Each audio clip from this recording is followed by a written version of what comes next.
ভাতের সাথে বোম্বাই মরিচ, সাথে আছে লেবু পাতা, কাঁচা মরিচ। কখনো কি এভাবে ট্রাই করেছেন? আসসালামু আলাইকুম। আমার গল্প আমি শারমিন ইলা।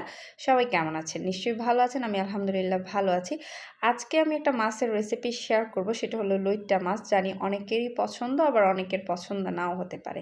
তো আমার তো খুবই পছন্দ। এটা আমি খুব ভালো মতো করে হলুদ, লবণ দিয়ে ধুয়ে নিয়েছি। শাশুড়ির কাছ থেকে একটা জিনিস শিখেছি, মাছটা যদি হলুদ এবং লবণের দিয়ে ধোয়া হয় তাহলে কিন্তু এটার গন্ধটা বা ব্যাড স্মেল যেটা বলে সেটা থাকে না। তো অনেক সময় আইসটা গন্ধ থাকে বা অনেক দিনের পুরানো মাছ থাকে। যদি এরকম গন্ধ থেকে থাকে আপনারা হলুদ লবণ দিয়ে ধুবেন, দেখবেন গন্ধটা অনেকটাই চলে গিয়েছে।